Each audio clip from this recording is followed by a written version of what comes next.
একদিকে যুদ্ধের দামামা বাড়ছে, অন্যদিকে চলছে সোশ্যাল মিডিয়ায় কথা লড়াই। কিন্তু পর্দার আড়ালে আমেরিকার হোয়াইট হাউসে কি ঘটছে? কেন প্রেসিডেন্ট ডোনাল্ড ট্রাম্প মাঝরাতে টুইট করে নিজের জেনারেলের হয়ে সাফাই দিচ্ছেন? আর কেন পেন্টাগন মনে করছে ইরানের সাথে যুদ্ধ করতে গেলে আমেরিকা আদতে চীনের কাছে হেরে যাবে? ট্রাম্প বনাম জেনারেল কেইন, ভেতরে কি চলছে? সম্প্রতি একটি খবর দাবানলের মতো ছড়িয়ে পড়েছে যে আমেরিকার টপ জেনারেল ড্যানিয়েল কেইন, যাকে ট্রাম্প ভালোবেসে রেজেন ডাকেন, তিনি প্রেসিডেন্ট ট্রাম্পকে সরাসরি সাবধান করেছেন। তিনি বলেছেন, ইরানের সাথে যুদ্ধ করা মানে নিজের পায়ে কুড়াল মারা। এই খবর বাইরে আসতেই ট্রাম্প যেন কিছুটা প্যানিক বা আতঙ্কিত হয়ে পড়লেন। তিনি অনলাইনে লম্বা এক পোস্ট দিয়ে দাবি করলেন, সব মিথ্যে, ফেক নিউজ। ট্রাম্পের দাবি, জেনারেল কেইন নাকি মনে করেন ইরানের সাথে যুদ্ধ হলে আমেরিকা খুব সহজেই জিতে যাবে। কারণ হিসেবে তিনি মিডনাইট হ্যামার অপারেশনের কথা মনে করিয়ে দিলেন, যেখানে B-2 বোমারু বিমান দিয়ে ইরানের নিউক্লিয়ার সাইট গুঁড়িয়ে দেওয়া হয়েছিল। কিন্তু প্রশ্ন হলো, জেনারেল কি সত্যিই এত আত্মবিশ্বাসী, নাকি ট্রাম্প নিজের ইমেজ বাঁচাতে গল্প ফাঁদছেন? পেন্টাগনের আসল ভয়, ফুরিয়ে যাওয়া গোলাবারুদ। ওয়াল স্ট্রিট জার্নালের রিপোর্ট কিন্তু অন্য কথা বলছে। জেনারেল কেইন ট্রাম্পকে এক কঠিন বাস্তব মনে করিয়ে দিয়েছেন, ইউক্রেন ও ইসরায়েল ফ্যাক্টর। গত কয়েক বছর ধরে ইউক্রেনকে সাহায্য করতে গিয়ে এবং ইসরায়েলকে রক্ষা করতে গিয়ে আমেরিকার হাই অ্যান্ড অস্ত্র ও মিসাইলের ভান্ডার এখন প্রায় শেষের দিকে। চীনের হুমকি, জেনারেল সাবধান করেছেন যে যদি আমেরিকা এখন ইরানের ওপর বড় কোনো হামলা চালায়, তবে তাদের সব আধুনিক মিসাইল শেষ হয়ে যাবে। এরপর যদি চীন হুট করে তাইওয়ান আক্রমণ করে বসে, তবে আমেরিকার হাতে লড়াই করার মতো কিছুই থাকবে না। এটা কোনো ছোটখাটো বিষয় নয়, এটাকে বলা হচ্ছে লজিস্টিক ট্র্যাপ। ইরানকে দমাতে গিয়ে আমেরিকা কি প্রশান্ত মহাসাগরে চীনের কাছে নিজেদের পরাজয় নিশ্চিত করবে? লিক হওয়া গোপন ফাইল, আমেরিকা হেরে যাবে। সবচেয়ে চাঞ্চল্যকর তথ্য হলো ডিসেম্বরে লিক হওয়া পেন্টাগনের একটি টপ সিক্রেট ফাইল, যার নাম ওভারম্যাচ ব্রিফ। এই ফাইলে পেন্টাগন নিজেই স্বীকার করেছে যে বর্তমানে যদি চীনের সাথে সরাসরি যুদ্ধ বাঁধে, তবে আমেরিকা হেরে যাওয়ার সম্ভাবনা 100%। চীনের মিসাইল টেকনোলজি এবং ভৌগোলিক সুবিধার কাছে আমেরিকা এখন দুর্বল। তার উপর ভেনেজুয়েলায় অপারেশন চালিয়ে মার্কিন সৈন্যরা এমনিতেই ক্লান্ত। এই অবস্থায় ইরানের মতো একটি শক্তিশালী দেশের সাথে যুদ্ধে জড়ানো মানে হলো চীনের জন্য রাস্তা পরিষ্কার করে দেয়া। ইরান কি ফাঁদে পা দেবে? অন্যদিকে ইরানও কিন্তু বসেনি। তারা স্পষ্ট জানিয়ে দিয়েছে, 26 ফেব্রুয়ারি জেনেভায় যে পরমাণু আলোচনা হতে যাচ্ছে, সেটাকে তারা ফাঁদ হিসেবে ব্যবহার করতে দেবে না। ইরানের পররাষ্ট্র মন্ত্রণালয়ের মুখপাত্র ইসমাইল বাঘাই বলেছেন, আমরা আগের তিক্ত অভিজ্ঞতা ভুলে যাইনি। ইরান হুঁশিয়ারি দিয়েছে যে একদিকে আলোচনার টেবিলে বসা আর অন্যদিকে হামলার হুমকি দেয়া, এই দ্বিচারিতা চলবে না। যদি হামলা হয়, তবে 2025 সালের জুনের মতো আবারও ইসরায়েল ও মার্কিন ঘাঁটিতে মিসাইল বৃষ্টি হবে। মধ্যপ্রাচ্য এখন একটা ফুটন্ত কড়াইয়ের মতো। একদিকে ডোনাল্ড ট্রাম্পের হোয়াইট হাউস, অন্যদিকে ইরানের আয়াতুল্লাহর প্রশাসন। পরিস্থিতি এখন আর শুধু ঠান্ডা লড়াইয়ের সীমাবদ্ধ নেই, বরং যে কোনো মুহূর্তে একটা বিশাল বিস্ফোরণ ঘটতে পারে। নিউ ইয়র্ক টাইমসের রিপোর্টে দাবি করা হয়েছে, ট্রাম্প ইরানে বড় ধরনের হামলার পরিকল্পনা করছেন। কেন এই উত্তেজনা? আর এর মাঝে ইসরায়েল কেন হাই অ্যালার্টে? ডোনাল্ড ট্রাম্প বরাবরই ম্যাক্সিমাম প্রেশার নীতিতে বিশ্বাসী। নিউ ইয়র্ক টাইমসের রিপোর্ট বলছে, ট্রাম্প তার উপদেষ্টাদের স্পষ্ট বলে দিয়েছেন, কূটনীতি যদি কাজ না করে, তবে তিনি সামরিক শক্তি ব্যবহার করতে দুবার ভাববেন না। এর আগে ওমানের মধ্যস্থতায় 2 দফা আলোচনা হলেও কোনো সমাধান আসেনি। ট্রাম্পের বার্তা খুব পরিষ্কার, পারমাণবিক অস্ত্রের জেদ ছাড়ো, না হলে হামলার জন্য তৈরি হও। টার্গেট লিস্টে কি কি আছে? রিপোর্ট অনুযায়ী ট্রাম্পের টেবিলের উপর যে ম্যাপটা রাখা আছে, সেখানে 3টি প্রধান টার্গেট মার্ক করা আছে। ইরানি রিভলিউশনারি গার্ড IRGC এর সদর দপ্তর, পারমাণবিক স্থাপনাগুলো, ব্যালিস্টিক মিসাইল তৈরির ফ্যাক্টরি। সবচেয়ে ভয়ের কথা হলো, ট্রাম্প শুধু ছোটখাটো হামলার কথা ভাবছেন না। যদি এই প্রাথমিক হামলায় ইরান মাথা নত না করে, তবে বছরের শেষের দিকে তিনি এমন এক টোটাল ওয়ার বা পূর্ণাঙ্গ যুদ্ধের পরিকল্পনা করছেন, যার লক্ষ্য হবে ইরানের বর্তমান নেতৃত্বের পতন ঘটানো, অর্থাৎ সরকার পরিবর্তন বা রেজিমি চেঞ্জ। ইসরায়েলে হাই অ্যালার্ট। কেন এই আতঙ্ক? যখনই আমেরিকা ও ইরানের মধ্যে তলোয়ার খেলা শুরু হয়, তার আঁচ গিয়ে পড়ে ইসরায়েলের উপর। ইসরায়েল জানে, আমেরিকা যদি ইরানে একটা বোমাও ফেলে, তবে ইরান তার বদলা নিতে পারে তেল আবিব বা জেরুজালেমের উপর। তাই বর্তমানে ইসরায়েলের অবস্থা কি? আকাশ প্রতিরক্ষা। ইসরায়েলের বিখ্যাত অ্যারো এবং ডেভিড স্লিং মিসাইল ডিফেন্স সিস্টেমগুলোকে যুদ্ধের জন্য পুরোপুরি তৈরি রাখা হয়েছে। নেতানিয়াহুর হুঁশিয়ারি। প্রধানমন্ত্রী নেতানিয়াহু পরিষ্কার বলেছেন, ইরান যদি কোনো ভুল করে তবে তাদের এমন ভয়াবহ পরিণতির মুখোমুখি হতে হবে যা তারা কল্পনাও করতে পারছে না। Hezbollah factor. শুধু ইরান নয়, উত্তর দিকে লেবাননের হিজবুল্লাহ তাদের রকেট তাক করে রেখেছে। অর্থাৎ যুদ্ধ শুরু হলে ইসরায়েলকে দুই দিক থেকে সামলাতে হবে।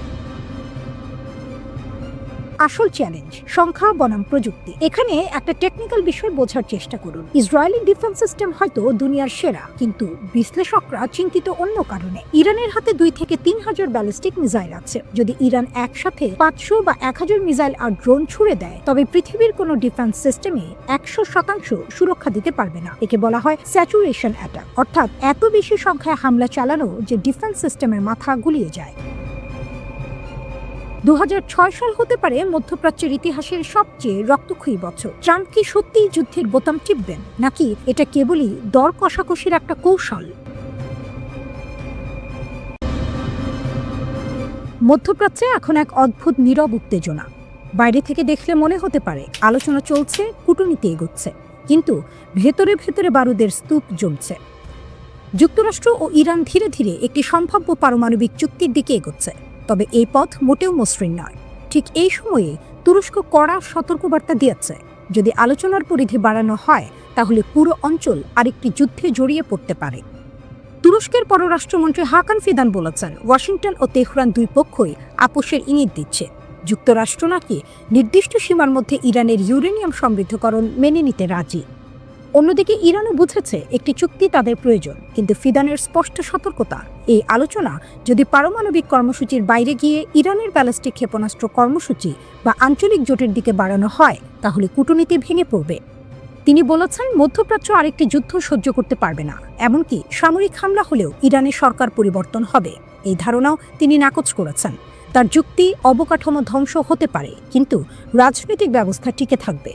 শক্তির ভারসাম্য নষ্ট হলে আঞ্চলিক সহযোগিতার মনোভাব ধ্বংস হবে। ফিদান একটি গুরুত্বপূর্ণ ঘটনার কথাও জানান। জুনের সংঘাতের সময় মার্কিন রাজনীতিক মার্কো রুবিও তুরস্ককে ফোন করে বলেন, কয়েক ঘন্টার মধ্যে যে কোনো কিছু ঘটতে পারে। অথচ একই সময়ে ওমানে যুক্তরাষ্ট্র ও ইরানের বৈঠকের তারিখ ঠিক ছিল, কিন্তু আলোচনায় বসেছিল আমেরিকানরা আর হামলা চালিয়েছিল ইসরায়েল। এই ঘটনাই প্রমাণ করে আলোচনার টেবিল আর যুদ্ধক্ষেত্র দুটো একসঙ্গে চলতে পারে। এদিকে হোয়াইট হাউস স্পষ্ট করে দিয়েছে, সময় সীমাহীন নয়। মার্কিন ভাইস প্রেসিডেন্ট জেডি ভ্যান্স বলেছেন, যুক্তরাষ্ট্র কূটনৈতিক সমাধান চায়, কিন্তু যদি চুক্তি না হয় তাহলে অন্য বিকল্প টেবিলে আছে। অর্থাৎ সামরিক পদক্ষেপের দরজা পুরোপুরি বন্ধ হয়নি। তার বক্তব্য পরিষ্কার, ইরান যেন কখনো পারমাণবিক অস্ত্র না পায়, সেটাই যুক্তরাষ্ট্রের লক্ষ্য। সরকার পরিবর্তন তাদের উদ্দেশ্য নয়, তবে চুক্তি ব্যর্থ হলে শক্তিশালী সামরিক বিকল্প রয়েছে, কারণ যুক্তরাষ্ট্রের হাতে বিশ্বের সবচেয়ে শক্তিশালী সেনাবাহিনী। অন্যদিকে ইরানও নিজের লাল দাগ টেনে দিয়েছে। ইরানি কর্মকর্তারা সতর্ক করেছেন, বিশেষ করে ইসরায়েলের পক্ষ থেকে কোনো হামলা হলে জবাব হবে চূর্ণকারী। তাদের দাবি, ইসরায়েলের কোনো বড় পদক্ষেপ মার্কিন সমন্বয় ছাড়া সম্ভব নয়, তাই হামলা হলে প্রতিক্রিয়াও হবে তীব্র এবং অনুতাপজনক। ওমানে হওয়া সাম্প্রতিক বৈঠক ছিল মাত্র অর্ধ দিনের। ইরানের পক্ষ থেকে বলা হয়েছে, সেটি ছিল মূলত একে অপরের আন্তরিকতা যাচাই করার জন্য। তবে দাবি, আন্তর্জাতিক আইন এবং পারমাণবিক অস্ত্র বিস্তার রোধ চুক্তির আওতায় শান্তিপূর্ণ পারমাণবিক শক্তি ব্যবহারের অধিকার তারা চায়। বিস্তারিত আলোচনার আগে পুরো প্রক্রিয়া কিভাবে এগোয় তা তারা সতর্কভাবে পর্যবেক্ষণ করবে। সব মিলিয়ে পরিস্থিতি এখন এক সূক্ষ্ম সমীকরণে দাঁড়িয়ে।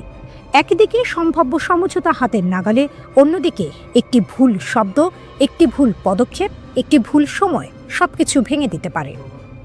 মিসাইল নিষেধাজ্ঞা আর সামরিক হুমকির ছায়ায় কূটনীতি এখন ধারালো ছুরির ধার ধরে হাঁটছে। প্রশ্ন একটাই, এই ভারসাম্য কতদিন টিকবে? সমঝোতা কি বাস্তবে রূপ নেবে, নাকি মধ্যপ্রাচ্য আবারও নতুন সংঘাতের দিকে এগোবে? ইরানের মিসাইল কারখানাগুলো থেমে নেই, আর সেই শব্দে অস্বস্তিতে ইসরায়েল। প্রতি মাসে শতাধিক ব্যালিস্টিক ক্ষেপণাস্ত্র বানাচ্ছে ইরান। শুনতে অবিশ্বাস্য লাগছে, কিন্তু ইসরায়েলি সংবাদ মাধ্যমের দাবি এটাই এখন বাস্তবতা, আর এই খবরেই নাকি তেল আবিবে ঘুম হারাম। ওয়াইনেট নিউজের প্রতিবেদনে বলা হয়েছে, ইরানের ভূগর্ভস্থ মিসাইল সিটিগুলোতে দ্রুতগতিতে ক্ষেপণাস্ত্র উৎপাদন চলছে। 2025 সালের জুনে ইসরায়েল ইরান সংক্ষিপ্ত যুদ্ধে ইসরায়েল দাবি করেছিল, তারা ইরানের বহু লঞ্চার ধ্বংস করেছে। কিন্তু নতুন গোয়েন্দা তথ্য বলছে ইরান আবার ভান্ডার ভরে ফেলছে। মাসে শত শত ক্ষেপণাস্ত্র তৈরি হচ্ছে। ইসরায়েলের প্রধানমন্ত্রী বেনিয়ামিন নেতানিয়াহু আশঙ্কা করছেন ইরান পারমাণবিক কর্মসূচির বিকল্প হিসেবে এখন ক্ষেপণাস্ত্র শক্তিকেই প্রধান হাতিয়ার বানাচ্ছে। অর্থাৎ যদি পারমাণবিক ইস্যুতে চাপ আসে তাহলে সংখ্যার জোরে মিসাইল। এই কর্মসূচির স্থপতি ছিলেন আইআরজিসির অ্যারোস্পেস ফোর্সের কমান্ডার আমির আলী হাজিজাদে। গত যুদ্ধের শুরুতেই তিনি নিহত হন, কিন্তু তার পরিকল্পনা থেমে থাকেনি, বরং ইরান আরও গতি বাড়িয়েছে। ইরান বর্তমানে সাজিল, ইমাদ এবং খোররামশার নামের দীর্ঘ পাল্লার ক্ষেপণাস্ত্র ব্যবহার করছে। এগুলো প্রায় ২৫০০ কিলোমিটার দূরের লক্ষ্যবস্তুতে আঘাত হানতে পারে। ভাবুন, এই দূরত্ব মানে ইসরায়েলের পুরো ভূখণ্ডই তাদের রেঞ্জের মধ্যে। এমনকি মধ্যপ্রাচ্যে ছড়িয়ে থাকা মার্কিন ঘাঁটিগুলো এসব ক্ষেপণাস্ত্রে ১৮০০ কেজি পর্যন্ত বিস্ফোরক বহন করা যায়। কঠিন তরল জ্বালানি চালিত এই মিসাইলগুলো নির্দিষ্ট পথে মহাকাশের উচ্চতায় উঠে লক্ষ্যবস্তুতে আঘাত করে। গত যুদ্ধে ইসরায়েলের আকাশ প্রতিরক্ষা ব্যবস্থা প্রায় ৮৬% ক্ষেপণাস্ত্র ঠেকাতে পেরেছিল, কিন্তু বাকিগুলো আঘাত হানে অন্তত ২৯ জন নিহত হয়। অবকাঠামোগত বড় ক্ষতি হয়। এখানেই ইরানের কৌশল সংখ্যা। ইসরায়েলি সামরিক বিশ্লেষক রন বেন ইশাইয়ের মতে ইরান জানে প্রতিরক্ষা ব্যবস্থা যত উন্নতই হোক, শত শত ক্ষেপণাস্ত্র একসঙ্গে ছোড়া হলে সব আটকানো সম্ভব নয়, কিছু না কিছু ঢুকে পড়বেই। এটা এক ধরনের স্যাচুরেশন স্ট্র্যাটেজি, প্রতিরক্ষাকে সংখ্যার চাপে ভেঙে দেয়া। ইরান কেন এত জোর দিচ্ছে ক্ষেপণাস্ত্রে? কারণ তাদের মতে এটি তাদের নিরাপত্তার রক্ষা কবচ। যুক্তরাষ্ট্রের সঙ্গে আলোচনায় তাই তারা স্পষ্ট জানিয়ে দিয়েছে ক্ষেপণাস্ত্র কর্মসূচি একটি রেড লাইন, এ নিয়ে কোনো আপোষ হবে না। আইআরজিসির কর্মকর্তারা দাবি করছেন এই শক্তির কারণে যুক্তরাষ্ট্র সরাসরি হামলা না করে আলোচনায় ফিরেছে। অন্যদিকে ইসরায়েল চায় সম্পূর্ণ ভিন্ন কিছু। নেতানিয়াহু এখন ওয়াশিংটন সফরের প্রস্তুতি নিচ্ছেন।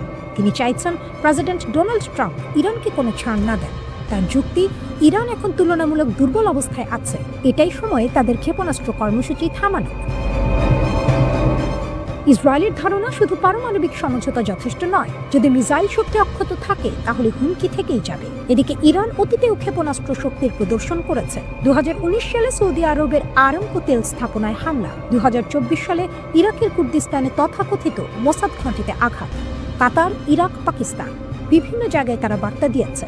তেহরান স্পষ্ট হুঁশিয়ারি দিয়েছে ভবিষ্যতে কোনো আগাম সতর্কতা ছাড়াই হামলা হতে পারে।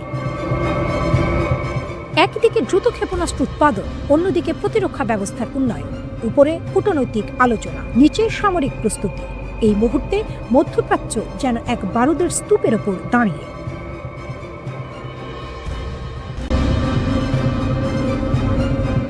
ওমানের আলোচনার পর কয়েক ঘন্টা না যেতে ইরান এমন একটি বার্তা দিল যা পুরো মধ্যপ্রাচ্যে নতুন করে উত্তেজনা ছড়িয়ে দিল। তেহরানের প্যালেস্টাইন স্কোয়ারে একটি বিশাল ব্যানার টাঙানো হয়। সেই ব্যানারে ছিল ইসরায়েলের মানচিত্র। শুধু মানচিত্রই নয়, চিহ্ন দিয়ে দেখানো হয়েছে যুদ্ধ হলে ইরান কোন কোন জায়গায় হামলা চালাতে পারে। এই ঘটনাটি ৮ ফেব্রুয়ারি জেরুজালেম পোস্ট প্রকাশ করে। ঠিক তখনই ওমানে যুক্তরাষ্ট্র ও ইরানের মধ্যে হওয়া পরোক্ষ আলোচনার ফল নিয়ে অনিশ্চয়তা চলছিল। ব্যানারের ছবিগুলো দ্রুত সামাজিক মাধ্যমে ছড়িয়ে পড়ে। প্রতিবেদনে বলা হয়, মানচিত্রে ইসরায়েলের কেন্দ্রীয় অংশ খুব বিস্তারিতভাবে দেখানো হয়েছে। সেখানে কয়েকটি গুরুত্বপূর্ণ কৌশলগত স্থানে বিশেষ চিহ্ন দেওয়া ছিল। চিহ্নিত জায়গাগুলোর মধ্যে ছিল ইসরায়েলের বেন গুরিয়ন আন্তর্জাতিক বিমানবন্দর। এছাড়া তেল আবিবের কেন্দ্রস্থলে অবস্থিত ইসরায়েলি প্রতিরক্ষা বাহিনীর কিরিয়া সামরিক সদর দপ্তর। মানচিত্রে আরও দেখানো হয় গিলুট এলাকায় আইডিএফ গোয়েন্দা ঘাঁটি এবং অন্যান্য সংবেদনশীল সামরিক স্থাপনা। ব্যানারের উপরে বড় করে ইংরেজিতে লেখা ছিল, you start, we finish it, অর্থাৎ তোমরা শুরু করলে আমরা শেষ করব। ব্যানারের ডিজাইন ছিল যুদ্ধমুখী। সেখানে একটি সামরিক অপারেশন ডেস্কের ছবি, লাল রঙের ফায়ার বোতাম, একটি যুদ্ধ বিমান, দুটি ব্যালিস্টিক ক্ষেপণাস্ত্র এবং একটি রেডিও সেট দেখানো হয়। সব মিলিয়ে স্পষ্ট বার্তা, যদি হামলা হয় জবাব আসবে। একটি বিষয় অনেকের দৃষ্টি কাড়ে, মানচিত্রে জেরুজালেম শহর দেখানো হয়নি। কেন দেখানো হয়নি তা নিয়ে সামাজিক মাধ্যমে আলোচনা শুরু হয়। তেহরানের প্যালেস্টাইন স্কোয়ার এখন শুধু একটি জায়গা নয়, এটি ইরানের রাজনৈতিক বার্তার মঞ্চে পরিণত হয়েছে। সাম্প্রতিক মাসগুলোতে এখানকার বিশাল বিলবোর্ডে একের পর এক ইসরায়েল ও যুক্তরাষ্ট্র বিরোধী বার্তা দেখা গেছে। গত মাসেই সেখানে একটি ব্যানারে লেখা হয়েছিল, watch out for your soldiers. বার্তাটি ইংরেজি ও হিব্রু দুই ভাষাতেই ছিল। সেই পোস্টারে সারি সারি কফিনের ছবি ছিল, যেগুলোতে ইসরায়েল ও যুক্তরাষ্ট্রের পতাকা ঢাকা ছিল। ইঙ্গিত পরিষ্কার, যুদ্ধ হলে ক্ষয়ক্ষতি হবে। 2025 সালের ডিসেম্বরেও একই জায়গায় আরেকটি ব্যানার টাঙানো হয়। সেখানে হিজবুল্লাহর প্রতি সমর্থন জানিয়ে লেখা ছিল, for the next war Nahariya be prepared. হলুদ পটভূমি ছিল হিজবুল্লাহর প্রতীকী রং। এই সব কিছুর মাঝে ইরানের পররাষ্ট্রমন্ত্রী আব্বাস আরাগচি বলেন, আমরা কূটনীতির মানুষ, কিন্তু আমরা যুদ্ধের মানুষও। আমরা যুদ্ধ চাই না, তবে আমরা প্রস্তুত, যাতে কেউ আমাদের সঙ্গে যুদ্ধ করার সাহস না পায়। তিনি জানান, 6 ফেব্রুয়ারি ওমানে যুক্তরাষ্ট্র ও ইরানের মধ্যে পরোক্ষ পারমাণবিক আলোচনা হয়েছে। ওমান ছিল মধ্যস্থতাকারী। আরাগচি বলেন, আলোচনার ফলাফল এখন পর্যালোচনা করা হচ্ছে। আলোচনা চালিয়ে যাওয়া হবে কিনা তা দুই দেশের রাজধানীর সিদ্ধান্তের উপর নির্ভর করছে। তিনি বলেন, কিছু ইতিবাচক ইঙ্গিত আছে, তবে একই সঙ্গে কিছু বিষয় সন্দেহ তৈরি করছে, যেমন কিছু নিষেধাজ্ঞা বহাল রাখা এবং অঞ্চলে সামরিক তৎপরতা বৃদ্ধি। তিনি স্পষ্ট করেন, আলোচনা সরাসরি হয়নি। দুই পক্ষের প্রতিনিধি দল আলাদা কক্ষে ছিল, তবে আগমন বা বিদায়ের সময় কূটনৈতিক সৌজন্য হিসেবে সামান্য সাক্ষাৎ হয়েছে। সব মিলিয়ে পরিস্থিতি এখন এক অদ্ভুত অবস্থায়। একদিকে আলোচনা চলছে, অন্যদিকে প্রকাশ্যে মানচিত্র টাঙিয়ে সম্ভাব্য হামলার বার্তা দেওয়া হচ্ছে।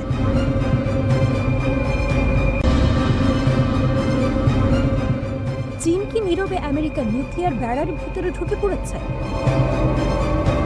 শুনতে সিনেমার গল্পের মতো লাগতে পারে, কিন্তু যুক্তরাষ্ট্রের বিভিন্ন অঙ্গরাজ্যে সাম্প্রতিক কিছু জমি কেনাবেচা ঘিরে এখন সত্যিই নিরাপত্তা অ্যালার্ম বাজছে। মিসৌরির হোয়াইট ম্যান এয়ারফোর্স বেস, এখানেই রয়েছে আমেরিকার বিখ্যাত B-2 স্পিরিট স্টেলথ বোমারু বিমান। এই বিমান পারমাণবিক অস্ত্র বহনে সক্ষম। এই ঘাঁটির ঠিক বাইরে একটি ট্রেইলার পার্ক বা মোবাইল হোম পার্ক নিয়ে তদন্ত শুরু হয়েছে। স্থানীয় কর্তৃপক্ষ আইনি পদক্ষেপ নিয়েছে সেটি বন্ধ করার জন্য। অভিযোগ, এই সম্পত্তির মালিকানার পেছনে রয়েছে জটিল শেল কোম্পানির নেটওয়ার্ক, যার সঙ্গে সন্দেহভাজন চীনা গোয়েন্দা সংযোগ থাকতে পারে। খতিয়ে দেখে জানা যায়, মালিকানা কাগজে কলমে এক কানাডিয়ান দম্পতির নামে, কিন্তু তদন্তকারীরা দাবি করছেন শেষ পর্যন্ত সেই লিঙ্ক গিয়ে মেলে এক বিতর্কিত চীনা ব্যবসায়ী মাইলস গুয়ের সঙ্গে। তার বিরুদ্ধে আগে গুপ্তচর বৃত্তি ও বড় অঙ্কের জালিয়াতির অভিযোগ ছিল। 2024 সালে তিনি যুক্তরাষ্ট্রের দোষী সাব্যস্ত হন। তারপর আরেকটি ঘটনা, এক চীনা নাগরিককে নাকি হোয়াইটম্যান ঘাটের সীমান্তের কাছে B-2 বোমারুর ছবি তুলতে দেখা যায়। ছোট ঘটনা? নিরাপত্তা কর্মকর্তাদের মতে না, কারণ এমন ছবি, এমন পর্যবেক্ষণ বিদেশি গোয়েন্দাদের ঘাঁটির রুটিন, দুর্বলতা ও কাঠামো বোঝার সুযোগ দিতে পারে। লুইজিয়ানায় চীন সংযুক্ত মালিকরা একটি গলফ কোর্স কিনেছেন, যা এয়ারফোর্স গ্লোবাল স্ট্রাইক কমান্ডের সদর দপ্তরের কাছে। এই কমান্ড নিয়ন্ত্রণ করে আমেরিকার পারমাণবিক বোমারু ও আন্তঃমহাদেশীয় ব্যালিস্টিক ক্ষেপণাস্ত্র। নর্থ ডাকোটায় চীনের ফুফেং গ্রুপ প্রায় 150 হেক্টর জমি কিনেছে গ্র্যান্ড ফর্কস এয়ারফোর্স বেসের কাছে। এই ঘাঁটি থেকে গ্লোবাল হক ড্রোন ও গুরুত্বপূর্ণ মহাকাশ যোগাযোগ অবকাঠামো পরিচালিত হয়। টেক্সাসের GH আমেরিকা এনার্জি নামের একটি কোম্পানি লাফলিন এয়ারফোর্স বেসের কাছে উইন্ড ফার্ম প্রকল্প করতে চেয়েছিল। আশঙ্কা ছিল বিদ্যুৎ অবকাঠামো নিয়ন্ত্রণের মাধ্যমে গুপ্তচর বৃত্তি বা বিঘ্ন ঘটানো সম্ভব হতে পারে। পরে Texas Lone Star infrastructure protection act pass করে বিদেশি প্রতিপক্ষের এমন মালিকানা ঠেকাতে। ওয়াইওমিংয়ে মাইন ওয়ান পার্টনার্স নামের একটি কোম্পানি FE ওয়ারেন এয়ারফোর্স বেসে মাত্র 1.6 কিলোমিটার দূরে জমি কিনেছিল। এই ঘাঁটিতে রয়েছে মিনিটম্যান 3 ICBM, যা যুক্তরাষ্ট্রের স্থলভিত্তিক পারমাণবিক শক্তির মেরুদণ্ড। 4 ফেব্রুয়ারি শেষ হয়ে গেছে যুক্তরাষ্ট্র রাশিয়ার সর্বশেষ বড় পারমাণবিক অস্ত্র নিয়ন্ত্রণ চুক্তি নিউ স্টার্ট। ফলে দুই দেশের মোতায়েন করা অস্ত্রের ওপর আর কোনো আনুষ্ঠানিক সীমা নেই। ডোনাল্ড ট্রাম্প আগেই বলেছিলেন, নতুন কোনো চুক্তি হলে সেখানে চীনকেও থাকতে হবে, কিন্তু বেইজিং তা প্রত্যাখ্যান করেছে। 5 ফেব্রুয়ারি যুক্তরাষ্ট্র চীনকে গোপনে পারমাণবিক অস্ত্র সংক্রান্ত পরীক্ষা চালানোর অভিযোগ তোলে। 2025 সালের জুনে হোয়াইটম্যান ঘাঁটি থেকে 7টি B-2 বোমারু বিমান উড়ে যায় ইরানের বিরুদ্ধে অপারেশন মিডনাইট হ্যামার চালাতে। 30,000 পাউন্ডের GBU-57 বাংকার বাস্টার বোমা ব্যবহার করা হয়। 36 ঘন্টার অভিযানে শক্তিশালী ভূগর্ভস্থ স্থাপনায় আঘাত হানা হয়। তাহলে প্রশ্ন উঠছে, যদি কোনো বিদেশি শক্তি হোয়াইটম্যান ঘাঁটির আশপাশে জমি কিনে নজরদারি করে, তথ্য জোগাড় করে, তাতে কি কৌশলগত সুবিধা মিলতে পারে? যুক্তরাষ্ট্র কি খুব দেরিতে বিষয়টি বুঝছে, নাকি এটি অতিরঞ্জিত ভয়? একদিকে ইরান নিয়ে উত্তেজনা, অন্যদিকে চীনের জমি কেনা নিয়ে উদ্বেগ।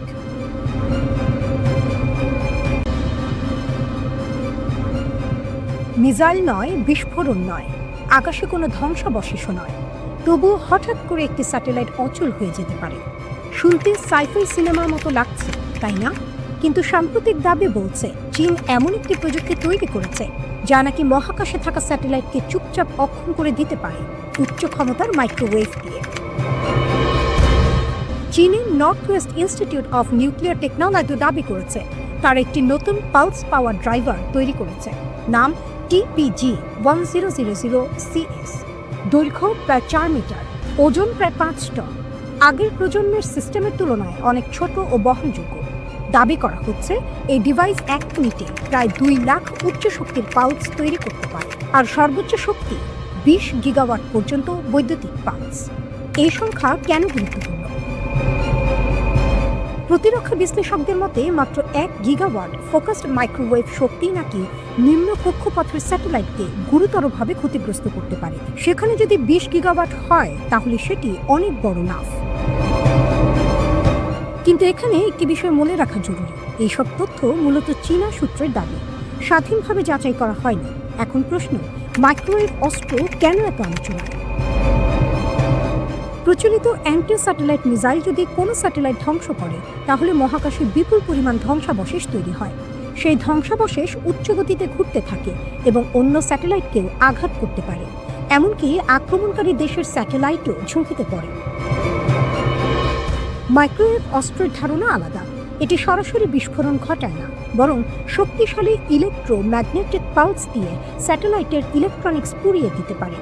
বাইরে থেকে স্যাটেলাইট অক্ষত দেখাবে, কিন্তু ভেতরের সার্কিট কাজ করা বন্ধ করে দেবে। এই পদ্ধতিকে বলা হয় ডিরেক্টেড এনার্জি ওয়েপন। যুক্তরাষ্ট্র, রাশিয়া ও চীন 3 দেশই বহু বছর ধরে এই প্রযুক্তি নিয়ে গবেষণা করছে। এখানে সবচেয়ে আলোচিত নাম স্টারলিংক। স্টারলিংক হল স্পেসএক্সের তৈরি একটি বাণিজ্যিক স্যাটেলাইট নেটওয়ার্ক। এটি উচ্চ গতির ইন্টারনেট দেয়, কিন্তু ইউক্রেন যুদ্ধে এটি শুধু ইন্টারনেট নয়, কৌশলগত হাতিয়ার। ইউক্রেনীয় সেনাবাহিনী স্টারলিংক ব্যবহার করে নিরাপদ যোগাযোগ, ড্রোন সমন্বয়, আর্টিলারি টার্গেটিং এবং রিয়েল টাইম ডেটা শেয়ার করেছে। রাশিয়ার অবকাঠামো হামলার পর বেসামরিক হাসপাতাল ও জরুরি সেবাও এই নেটওয়ার্কের ওপর নির্ভর করেছে। এই কারণে রাশিয়া প্রকাশ্যে সতর্ক করেছে, যে কোনো বাণিজ্যিক স্যাটেলাইট যদি যুদ্ধ প্রচেষ্টায় সরাসরি সহায়তা করে সেটি বৈধ লক্ষ্য হতে পারে। অ্যাসোসিয়েটেড প্রেস একটি রিপোর্ট প্রকাশ করে, সেখানে দাবি করা হয় রাশিয়া নাকি এমন একটি অস্ত্র তৈরি করছে যা একসঙ্গে বহু স্টারলিংক স্যাটেলাইট অচল করতে পারে, এমনকি ছোট উচ্চগতির প্যালেট ছড়িয়ে একটি কক্ষপথকে বিপজ্জনক করে তোলার পরিকল্পনার কথাও উঠে আসে। তবে এসব দাবিও আনুষ্ঠানিকভাবে নিশ্চিত হয়নি। অন্যদিকে ইরানও নাকি উন্নত ইলেকট্রনিক ওয়ারফেয়ার প্রযুক্তি ব্যবহার করে অভ্যন্তরীণ বিক্ষোভের সময় কিছু স্টারলিংক টার্মিনাল অকার্যকর করেছিল। মহাকাশ এখন শুধু গবেষণা বা যোগাযোগের জায়গা নয়, এটি নতুন যুদ্ধক্ষেত্র। আগে যুদ্ধ মানে ছিল স্থল, আকাশ, সমুদ্র। এখন যুক্ত হয়েছে স্পেস ডোমেইন। এখানে ধ্বংস মানেই বিস্ফোরণ নয়, কখনো শুধু একটি সিগন্যাল বন্ধ হয়ে যাওয়া, একটি স্যাটেলাইট চুপ করে যাওয়া, একটি দেশের যোগাযোগ অন্ধকারে ডুবে যাওয়া।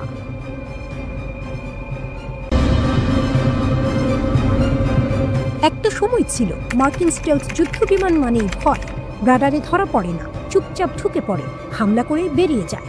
কিন্তু এখন প্রশ্ন উঠছে, ইরানের আকাশ কি আর আগের মতো সহজ টার্গেট? খবর অনুযায়ী চীন ইরানকে দিয়েছে একটি উন্নত অ্যান্টি স্টেলথ রাডার সিস্টেম, নাম YLC-8BL। এই রাডারকে অনেকেই বলছেন স্টেলথ বিমানের দুঃস্বপ্ন। প্রথমে একটি বিষয় পরিষ্কার করি, এই ধরনের তথ্যের অনেকটাই বিশ্লেষণ ও সামরিক সূত্রভিত্তিক। আনুষ্ঠানিকভাবে সবকিছু নিশ্চিত করা হয়নি, তবে প্রতিরক্ষা মহলে আলোচনা তুঙ্গে। এই রাডারের বিশেষত্ব কি? সাধারণভাবে স্টেলথ যুদ্ধ বিমান যেমন F-35, F-22 বা B-2 বোমারু ডিজাইন করা হয় উচ্চ ফ্রিকোয়েন্সির রাডার এড়িয়ে যাওয়ার জন্য। তাদের গায়ে বিশেষ প্রলেপ ও কোনাকুনি গঠন থাকে, যাতে রাডার তরঙ্গ প্রতিফলিত হয়ে ফিরে না আসে। কিন্তু YLC-8B কাজ করে লো ফ্রিকোয়েন্সি বা দীর্ঘ তরঙ্গ দৈর্ঘ্যে। এই দীর্ঘ তরঙ্গ স্টেলথ ডিজাইনের সীমাবদ্ধতাকে আঘাত করে, কারণ স্টেলথ প্রযুক্তি মূলত ছোট তরঙ্গের বিরুদ্ধে বেশি কার্যকর। দীর্ঘ তরঙ্গের ক্ষেত্রে বিমান পুরোপুরি অদৃশ্য থাকতে পারে না। বিশ্লেষকদের দাবি, এই রাডারে 550 থেকে 700 কিলোমিটার দূর থেকেও লক্ষ্যবস্তু শনাক্ত করতে পারে, শুধু বিমান নয়, ব্যালিস্টিক মিসাইলও। এখন আসল বিষয়টা হলো শনাক্ত করার পর কি হবে। রাডারে কোনো লক্ষ্যবস্তু ধরা পড়লে সেই তথ্য সরাসরি যুক্ত হতে পারে ইরানের এয়ার ডিফেন্স সিস্টেমের সঙ্গে, যেমন S-300, S-400 যদি মোতায়েন থাকে, অথবা ইরানের নিজস্ব বাভার 373 সিস্টেম। মানে শনাক্ত থেকে প্রতিরোধ সবই দ্রুত। গত জুনে 12 দিনের সংঘাতে ইসরায়েলি ও মার্কিন স্টেলথ বিমান ইরানের আকাশে যে সুবিধা পেয়েছিল, সেটি ভবিষ্যতে এত সহজ নাও হতে পারে, এমনটাই মনে করছেন কিছু বিশ্লেষক। তবে এখানে একটি গুরুত্বপূর্ণ বাস্তবতা আছে। লো ফ্রিকোয়েন্সি রাডার সাধারণত টার্গেটের অবস্থান মোটামুটি শনাক্ত করতে পারে, কিন্তু খুব নিখুঁত টার্গেটিং এর জন্য উচ্চ ফ্রিকোয়েন্সি বা ফায়ার কন্ট্রোল রাডারের সহায়তা দরকার হয়। অর্থাৎ একা একটি রাডার পুরো যুদ্ধ বদলে দেবে, এমনটা বলা অতিরঞ্জন হতে পারে। তবুও কৌশলগত দিক থেকে এটি বড় বার্তা। চীন সরাসরি যুদ্ধ বিমান বা রণতরী পাঠায়নি, কিন্তু প্রযুক্তি দিয়েছে, এবং প্রযুক্তি আধুনিক যুদ্ধের সবচেয়ে বড় শক্তি। এর মাধ্যমে বেইজিং কি বার্তা দিতে চাইছে? প্রথমত, ইরানের প্রতিরক্ষা সক্ষমতা বাড়ানো। দ্বিতীয়ত, মধ্যপ্রাচ্যে মার্কিন প্রভাবের ভারসাম্যে সূক্ষ্ম পরিবর্তন আনা।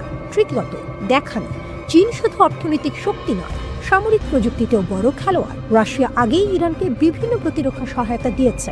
এখন চীনের এই পদক্ষেপ অনেকের কাছে কৌশলগত সমন্বয় হিসেবে দেখা হচ্ছে। অন্যদিকে পেন্টাগন বা ইসরায়েল এখনও প্রকাশ্যে কোনো মন্তব্য করেনি, কিন্তু সামরিক পরিকল্পনায় নিশ্চয়ই এই বিষয়টি বিবেচনায় নেওয়া হচ্ছে। সবচেয়ে বড় প্রশ্ন, এতে কি সত্যিই মধ্যপ্রাচ্যের আকাশযুদ্ধের সমীকরণ বদলে যাবে? সম্ভবত পুরোপুরি নয়, কারণ স্টেলথ প্রযুক্তিও থেমে নেই। নতুন প্রজন্মের ইলেকট্রনিক ওয়ারফেয়ার, ড্রোন, সাইবার আক্রমণ সবই দ্রুত উন্নত হচ্ছে। কিন্তু একটি বিষয় নিশ্চিত, যুদ্ধ এখন আর শুধু বিমান বনাম বিমান নয়, এটা প্রযুক্তি বনাম প্রযুক্তি, রাডার বনাম স্টেলথ, সেন্সর বনাম জ্যামার, ডিটেকশন বনাম বিভ্রান্তি।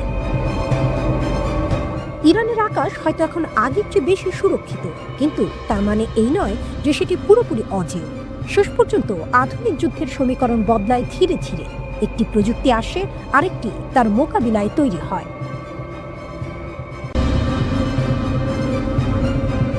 ইরানের ব্যালিস্টিক মিসাইল, এটা এখন শুধু সামরিক বিষয় না, এটা রাজনৈতিক শক্তিরও প্রতীক। ওমানের মাস্কাটে যুক্তরাষ্ট্রের সঙ্গে উচ্চ পর্যায়ে বৈঠকে বসাচ্ছে ইরান, কিন্তু একটি জিনিস তারা পরিষ্কার করে দিয়েছে, ব্যালিস্টিক ক্ষেপণাস্ত্র কর্মসূচি কোনোভাবে আলোচনা টেবিলে আসবে না। তেহরানের বক্তব্য, এই মিসাইল ভান্ডার তাদের জাতীয় নিরাপত্তার মূল স্তম্ভ, এখানে আপোষের প্রশ্নই ওঠে না।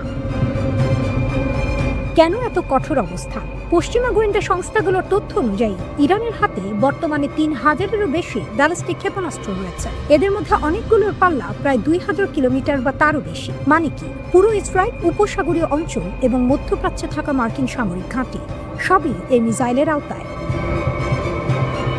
এটা শুধু সংখ্যার খেলা না, প্রযুক্তিও গুরুত্বপূর্ণ। সম্প্রতি ইরান খোরামশার 4 নামের একটি ক্ষেপণাস্ত্র প্রদর্শন করেছে। দাবি করা হচ্ছে এটি উচ্চ গতিতে উঠতে পারে এবং আধুনিক আকাশ প্রতিরক্ষা ব্যবস্থাকে ফাঁকি দিতে সক্ষম। এছাড়া সেজেল, ইমাদ এবং শাহাব 3 এর মতো ক্ষেপণাস্ত্র আগেই তাদের ভান্ডারে ছিল। এগুলো মিলিয়ে ইরান এমন একটি প্রতিরোধ ব্যবস্থা তৈরি করেছে যা সরাসরি হামলা ঠেকানোর ক্ষমতা রাখে বলে তারা মনে করে।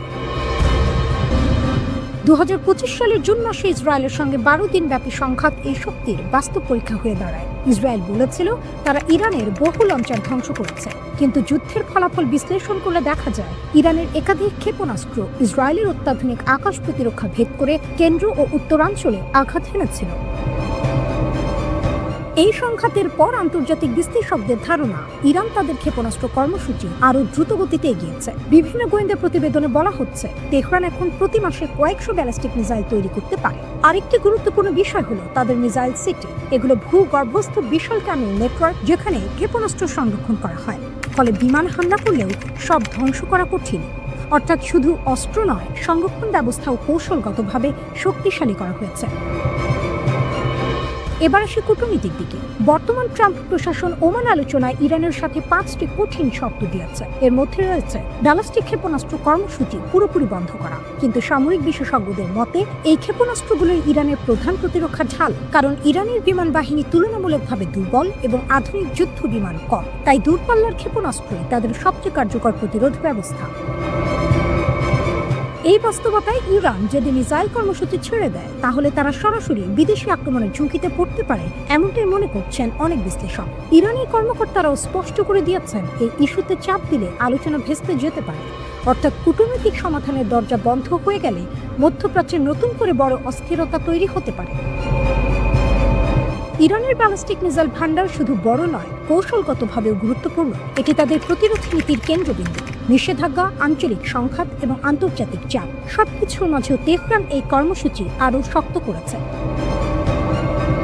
একদিকে শক্তিশালী মিসাইল বহর, অন্যদিকে কঠিন কূটনৈতিক চাপ। মধ্যপ্রাচ্যের রাজনীতিতে এখন এই দুই শক্তির টানাপোড়েনই ভবিষ্যৎ নির্ধারণ করবে।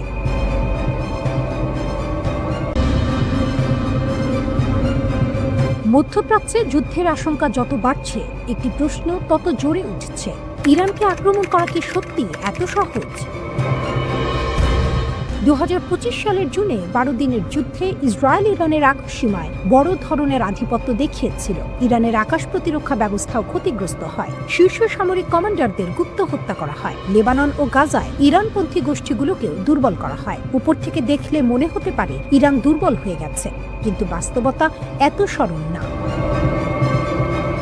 ওয়াশিংটনের অনেক থিঙ্ক ট্যাঙ্ক এখন সতর্ক করছে ইরানকে আক্রমণ করলে ফলাফল ইরাক যুদ্ধের চেয়েও ভয়াবহ হতে পারে। 2003 সালে ইরাক আক্রমণকে সহজ ভাবা হয়েছিল, কিন্তু সেই সিদ্ধান্তের পর জন্ম নেয় ISIS, শুরু হয় দীর্ঘ অস্থিরতা। ইরানের ক্ষেত্রেও যদি একই ধরনের হঠকারী পদক্ষেপ নেওয়া হয় তাহলে ঢোকার রাস্তা থাকলেও বের হওয়ার পথ বন্ধ হয়ে যেতে পারে। ইরানের প্রথম বড় শক্তি ভূগোল। হরমুজ প্রণালী বিশ্ব অর্থনীতির এক গুরুত্বপূর্ণ ধমনী। বিশ্বের প্রায় 1/5 তেল এই সরু জলপথ দিয়ে যায়। ইরান এই পথের একদম পাশে অবস্থান করছে। তারা চাইলে ডুবোমাইন, উপসাগরীয় ক্ষেপণাস্ত্র এবং দ্রুতগামী নৌকা দিয়ে এই পথ অচল করতে পারে। যদি হরমুজ বন্ধ হয় তাহলে সৌদি আরব, সংযুক্ত আরব আমিরাত, কুয়েত সবাই বড় ধাক্কা খাবে। তেলের দাম আকাশ ছোঁয়া হবে। বিশ্বজুড়ে জ্বালানি সংকট তৈরি হবে। এই কারণেই অনেক আঞ্চলিক মিত্র সরাসরি যুদ্ধে জড়াতে ভয় পায়। দ্বিতীয় শক্তি ক্ষেপণাস্ত্র ও ড্রোন।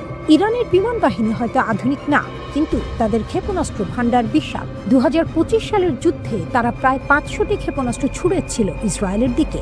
এর কিছু আধুনিক প্রতিরক্ষা ব্যবস্থা ভেদ করে লক্ষ্যবস্তুতে আঘাত করে। বিভিন্ন গবেষণা সংস্থার মতে ইরানের কাছে হাজার হাজার ব্যালিস্টিক ও ক্রুজ মিসাইল রয়েছে। এগুলোর রেঞ্জ 2 থেকে 2500 কিলোমিটার পর্যন্ত। মানে মধ্যপ্রাচ্যে থাকা প্রায় 18টি মার্কিন সামরিক ঘাঁটি এখন এই রেঞ্জের ভেতরে। যুদ্ধের পর ইরান উৎপাদন আরও বাড়িয়েছে। প্রতি মাসে কয়েকশো ব্যালিস্টিক মিসাইল তৈরির সক্ষমতা অর্জন করেছে বলে খবর। কঠিন জ্বালানি ব্যবহার করে উৎক্ষেপণের সময়ও কমিয়ে আনাচ্ছে কয়েক ঘন্টা থেকে কয়েক মিনিটে। খাইবার শিকান, ফাতা 1, ফাতা 2 এমন কিছু ক্ষেপণাস্ত্র উচ্চ গতিতে ও আঁকা বাঁকা পথে চলতে পারে বলে দাবি করা হয়। এগুলো রাডার ফাঁকি দিতে পারে। তৃতীয় শক্তি অপ্রচলিত নৌকৌশল। ইরানের নৌবাহিনী বড় বড় জাহাজের উপর নির্ভরশীল নয়, বরং ছোট দ্রুতগামী নৌযান ও মিনি সাবমেরিন ব্যবহার করে। ইসলামী বিপ্লবী গার্ড কোরের হাতে রয়েছে গাদের ক্লাস মিনি সাবমেরিন, যা অগভীর পানিতে কাজ করতে পারে। এছাড়া সমুদ্র মাইন পেতে দেয়া বা ক্রুজ মিসাইল ছোড়ার সক্ষমতাও আছে। বড় মার্কিন বিমানবাহী রণতরী শক্তিশালী হলেও শত শত ছোট বোট ও ড্রোনের ঝাঁক তাদের জন্য চ্যালেঞ্জ হয়ে দাঁড়াতে পারে। চতুর্থ বিষয় অপ্রতিসম যুদ্ধ।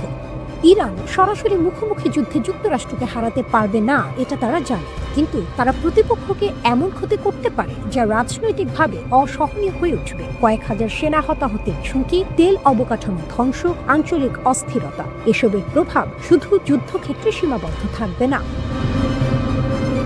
আরেকটি বাস্তবতা হলো ইরানের সামরিক অবকাঠামোর বড় অংশ ভূগর্ভস্থ বাংকারে। ফলে পুরো সক্ষমতা ধ্বংস করা কঠিন। ওমানের আলোচনার আগে কি সত্যি ডোনাল্ড ট্রাম্প ইরানে হামলার প্রস্তুতি নিয়েছিলেন? ইরানের এক আইন প্রণেতার দাবি, হ্যাঁ। তিনি বলেন, ওমান বৈঠকের আগে ট্রাম্প একটি গোপন বার্তা পাঠিয়েছিলেন। একটি মধ্যস্থতাকারী দেশের মাধ্যমে নাকি জানানো হয় ইরানের ভেতরে দুটি নির্দিষ্ট স্থানে হামলার পরিকল্পনা আছে। লক্ষ্য ছিল পরিষ্কার, চাপ তৈরি করা। কিন্তু ইরানের জবাব আরও কঠোর। ইরানের জাতীয় নিরাপত্তা কমিটির সদস্য মাহমুদ নাবিয়ান দাবি করেন তারা যুক্তরাষ্ট্রকে সতর্ক করে দিয়েছেন সামান্য ভুল করলে ৩,০০০ থেকে ৪,০০০ আমেরিকান নিহত হবে। এই বক্তব্য দ্রুত আন্তর্জাতিক সংবাদ মাধ্যমে ছড়িয়ে পড়ে। বার্তাটি ছিল স্পষ্ট, যদি যুক্তরাষ্ট্র হামলা করে পাল্টা জবাব শুধু প্রতীকী হবে না, হবে বড় ধরনের। নাবিয়ান আরও বলেন, ইরানের আইন প্রণেতারা পররাষ্ট্রমন্ত্রী আব্বাস আরাগচিকে নির্দেশ দেন আঞ্চলিক দেশগুলোকে কড়া বার্তা পৌঁছে দিতে। সেই বার্তা ছিল, যে কোনো ঘাঁটি বা স্থাপনা যেখানে যুক্তরাষ্ট্রের নাম থাকবে সেটি লক্ষ্যবস্তু হতে পারে। ৭ ফেব্রুয়ারি আরাগচি নিজেও প্রকাশ্যে সতর্কবার্তা দেন। তিনি বলেন, যুক্তরাষ্ট্র যদি ইরানে হামলা চালায় তবে ইরান মধ্যপ্রাচ্যে ছড়িয়ে থাকা মার্কিন সামরিক ঘাঁটিগুলোতে আঘাত হানবে। তিনি স্পষ্ট করেন, আমাদের যুক্তরাষ্ট্রের মূল ভূখণ্ডে আঘাত করার সক্ষমতা নেই, কিন্তু অঞ্চলে তাদের যেসব ঘাঁটি রয়েছে সেগুলো আমাদের নাগালের মধ্যেই। এখানেই প্রশ্ন, তাহলে কি পুরো অঞ্চল যুদ্ধে জড়িয়ে পড়বে? আরাগচির ভাষায়, যদি যুক্তরাষ্ট্র আক্রমণ করে সেটি আঞ্চলিক যুদ্ধে পরিণত হবে। তার অভিযোগ, আগের দফার আলোচনায় যুক্তরাষ্ট্র এই বিশ্বাস ভেঙেছে। তিনি বলেন, আলোচনার মাঝখানে প্রথম বোমা ছোড়া হয়েছিল আমাদের দিকে। কূটনীতিকে বিশ্বাসঘাতকতা করেছে আমেরিকা। এবারের আলোচনায় তাই অবিশ্বাস গভীর। তবুও ৬ ফেব্রুয়ারি ওমানে পরোক্ষ পারমাণবিক আলোচনা হয়েছে। ওমান ছিল মধ্যস্থতাকারী। আরাগচি জানান, আলোচনা শুধু পারমাণবিক ইস্যু নিয়েই হয়েছে। ক্ষেপণাস্ত্র কর্মসূচি বা প্রতিরক্ষা ইস্যু আলোচনার টেবিলে ছিল না। তিনি জোর দিয়ে বলেন, শূন্য মাত্রায় ইউরেনিয়াম সমৃদ্ধকরণ এটি আলোচনার বাইরে। সমৃদ্ধকরণ আমাদের অধিকার। বোমা মেরে প্রযুক্তি ধ্বংস করা যায় না। অর্থাৎ ইরান তাদের পারমাণবিক সমৃদ্ধকরণ বন্ধ করবে না, তবে আস্থা তৈরির জন্য কিছু চুক্তিতে তারা রাজি হতে পারে। এদিকে সামরিক দিক থেকে উত্তেজনা কম নয়। মার্কিন সেন্টকম একসময় সতর্ক করেছিল, ইরানের কাছে ৩,০০০-এর বেশি ক্ষেপণাস্ত্র রয়েছে। এমনকি সাম্প্রতিক ইসরায়েলি হামলার পরও ইরানের হাতে নাকি প্রায় ১৫০০ ক্ষেপণাস্ত্র রয়ে গেছে। প্রশ্ন উঠছে, ইউএসএস আব্রাহাম লিঙ্কন যুদ্ধ জাহাজ বা B-2 বোমারু বিমান পাঠিয়েও কি ইরানকে দমিয়ে রাখা যায়নি? ইরানের বার্তা বলছে না। তাদের বক্তব্য, সামরিক উপস্থিতি দিয়ে ভয় দেখানো যাবে না। ইরান নিজেদের যুদ্ধের জন্য প্রস্তুত বলছে, তবে তারা যুদ্ধ চায় না। তাদের দাবি, সমান সম্মান ও পারস্পরিক স্বার্থ নিশ্চিত হলেই কূটনীতি সম্ভব। আরেকটি গুরুত্বপূর্ণ বিষয়, ইরানের অভ্যন্তরীণ পরিস্থিতি। আরাগচি বলেন, সাম্প্রতিক বিক্ষোভ ছিল শান্তিপূর্ণ এবং সরকার আলোচনাও করেছে। তবে জানুয়ারির ৮, ৯, ১০ তারিখে যা ঘটেছে সেটিকে তিনি সন্ত্রাসী কার্যক্রম বলে উল্লেখ করেন। সব মিলিয়ে চিত্রটা কি? একই দিকে গোপন বার্তা, সম্ভাব্য হামলার ইঙ্গিত, অন্যদিকে হাজারো প্রাণহানির হুমকি। আকাশে মার্কিন বোমারু বিমান, সমুদ্রে যুদ্ধ জাহাজ, মাটির নিচে ইরানের ক্ষেপণাস্ত্র ভাণ্ডার। ওমানের আলোচনায় আপাতত দরজা বন্ধ হয়নি, কিন্তু অবিশ্বাস রয়ে গেছে। একটি ভুল সিদ্ধান্ত, একটি ভুল হিসাব, আর তাতেই জ্বলে উঠতে পারে পুরো অঞ্চল।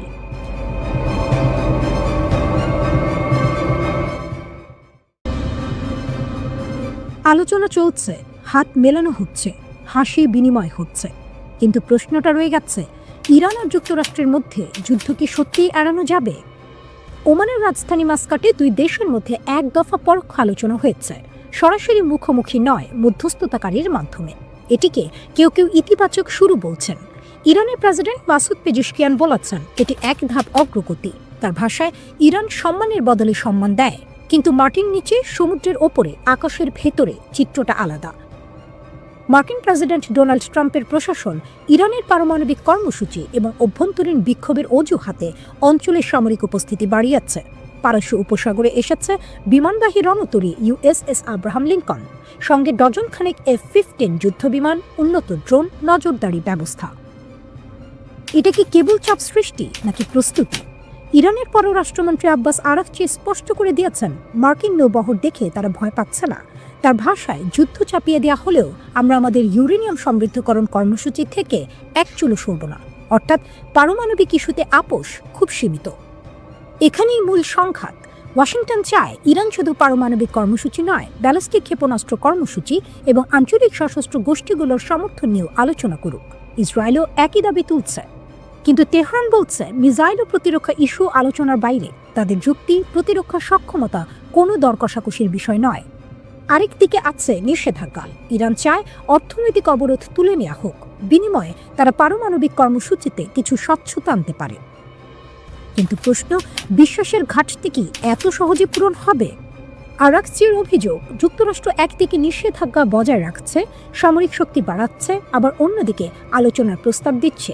তার মতে এটি দ্বিমুখী আচরণ। এই অবিশ্বাসই এখন সবচেয়ে বড় বাধা। গত বছর ইসরায়েলের সঙ্গে ইরানের সংক্ষিপ্ত যুদ্ধের পর প্রথমবারের মতো এমন উচ্চ পর্যায়ের আলোচনা হচ্ছে, তাই প্রত্যাশাও বেশি, ঝুঁকিও বেশি। পশ্চিমা দেশগুলো আশঙ্কা করছে ইরান পারমাণবিক বোমা তৈরির দিকে এগোচ্ছে। ইরান তা অস্বীকার করছে। তাদের দাবি তারা আন্তর্জাতিক চুক্তির ভেতরেই কাজ করছে। তাদের মতে আসল শক্তি কোনো বোমা নয়, বরং বড় শক্তির চাপের সামনে না বলার সাহস। এখন কৌশলগত দিকটা দেখুন। পারস্য উপসাগরে মার্কিন নৌবহর, ইরানের মিসাইল ঘাঁটি সক্রিয়, ইসরায়েলি সতর্ক অবস্থানে। একটি ভুল হিসাব, একটি ভুল বার্তা, একটি ড্রোন গুলি করে নামানো, আর তাতেই আগুন ছড়িয়ে যেতে পারে পুরো অঞ্চলে। কিন্তু একই সঙ্গে আরেকটি বাস্তবতা আছে। পূর্ণমাত্রার যুদ্ধ মানে শুধু সামরিক সংঘর্ষ নয়। তেলের দাম বাড়বে, বৈশ্বিক বাজার কাঁপবে, মধ্যপ্রাচ্যে নতুন করে অস্থিরতা তৈরি হবে। যুক্তরাষ্ট্রও জানে দীর্ঘ যুদ্ধের খরচ কতটা ভয়াবহ হতে পারে।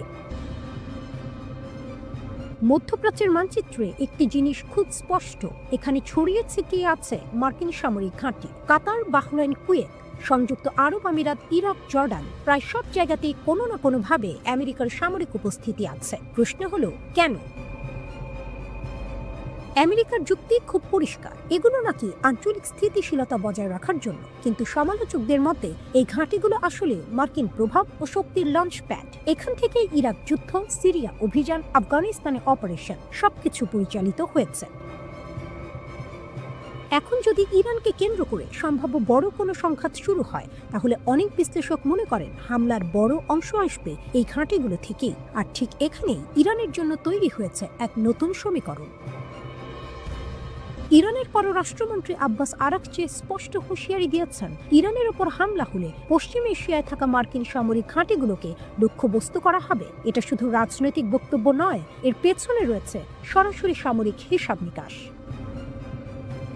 চলুন একটু তথ্য দেখি। কাতারের আল উদেইদ এয়ারবেস মধ্যপ্রাচ্যে আমেরিকার সবচেয়ে বড় সামরিক ঘাঁটি। এখানে প্রায় 10,000 মার্কিন ও মিত্র সেনা মোতায়েন রয়েছে। এই ঘাঁটি থেকেই ইরাক ও সিরিয়ায় বহু অভিযান পরিচালিত হয়েছে। এর বাইরে আছে বাহরাইনে মার্কিন নৌঘাঁটি, কুয়েতের ক্যাম্প আরিফজান, ইরাকের আল আসাদ এয়ারবেস, সংযুক্ত আরব আমিরাতের আল ধাফরা ঘাঁটি। পুরো পারস্য উপসাগরকে ঘিরে যেন একটি সামরিক বেষ্টনী।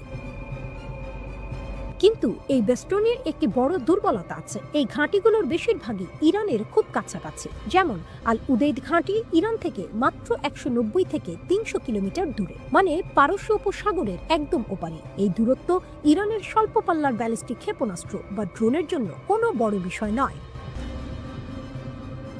গত 2 দশকে ইরান তাদের মিসাইল ও ড্রোন সক্ষমতা অনেক বাড়িয়েছে, বিশেষ করে শর্ট ও medium range ballistic missile, cruise missile এবং শাহিদ সিরিজের ড্রোন। ইরানের কৌশলটা কি? ইরান জানে তারা সরাসরি আমেরিকার মূল ভূখণ্ডে আঘাত করতে পারবে না, কিন্তু পশ্চিম এশিয়ার মার্কিন ঘাঁটিগুলো তাদের নাগালের মধ্যে। তাই ইরানের প্রতিরক্ষা নীতিতে ডিটারেন্স বা প্রতিরোধ ক্ষমতা বাড়ানোর উপর জোর দেওয়া হয়েছে।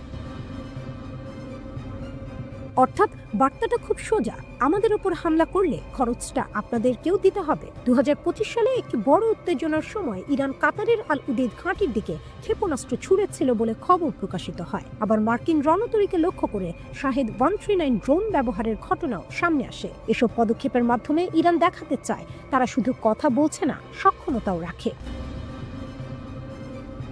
এখন প্রশ্ন হলো, এতে কি পরিস্থিতি আরো ঝুঁকিপূর্ণ হয়ে উঠছে? একই দিক থেকে দেখলে হ্যাঁ, কারণ পশ্চিম এশিয়ার এই ঘাঁটিগুলো এখন শুধু শক্তির প্রতীক নয়, বরং সম্ভাব্য সংঘাতের সরাসরি টার্গেট। অন্যদিকে ইরান বলছে তাদের ক্ষেপণাস্ত্র কর্মসূচি পুরোপুরি প্রতিরক্ষামূলক। তারা হামলা শুরু করতে চায় না, কিন্তু জবাব দিতে প্রস্তুত। মধ্যপ্রাচ্যে শক্তির ভারসাম্য এখন খুব সূক্ষ্ম এক অবস্থায় দাঁড়িয়ে আছে। একদিকে আমেরিকার বিস্তৃত সামরিক উপস্থিতি, অন্যদিকে ইরানের ক্ষেপণাস্ত্র ও ড্রোন ভিত্তিক প্রতিরোধ কৌশল। যে কোনো ভুল হিসাব বড় সংঘাতে রূপ নিতে পারে।